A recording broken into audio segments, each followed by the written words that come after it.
Hello everyone, this is Miss Art. So today ay mag-unbox muna ako ng aking in-order na active ingredients bago tayo gumawa ng turmeric soap.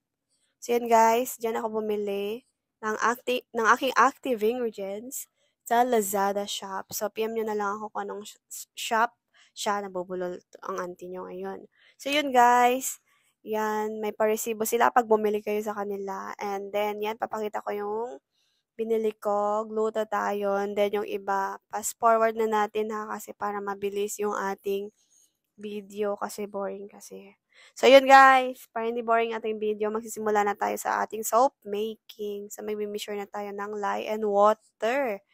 So yan, kasing bilis ng video ko yung aking boses, 'di ba? So yan guys, magpapalamig na tayo ng ating caustic soda pearl or caustic soda flake, pwede din, flakes.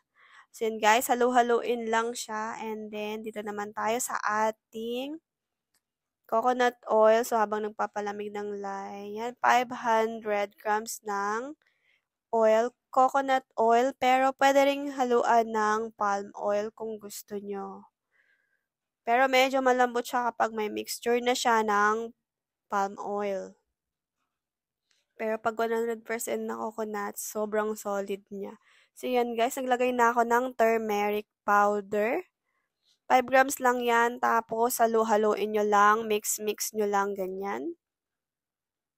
Pagkatapos, guys, syempre, kinukuha ko pa yung aking mga ibang active ingredients. Yan. Wait nyo lang. Char. So, yan guys. Naglagay na rin ako ng iron oxide yellow colorant. Pagkatapos ay mix-mix pa rin. Syempre, ganun lang siya kasimple, mabilis lang.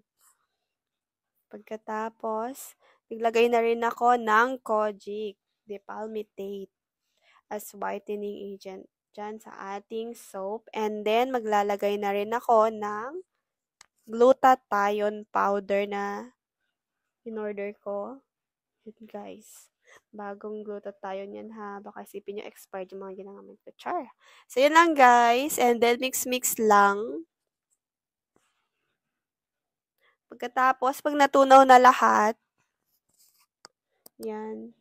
Pwede niyo na siyang lagyan ng fragrance oil. So, yung gamit ko na fragrance oil dyan is baby powder mist. Yung parang baby cologne ng Johnson's. Ganun yung amoy niya, guys. So, yan. Super bango. Amoy baby cologne. Tapos, halu-haluin nyo lang. Ganyan. Mix-mix pa rin tayo sa ating mixture. And then, yan. Ready na tayong mag-mix ng ating lye. Yan. Nilagay ko na ang lye. Tapos, observe nyo lang, guys. Kapag thick na yung consistency, yan. Observe nyo lang.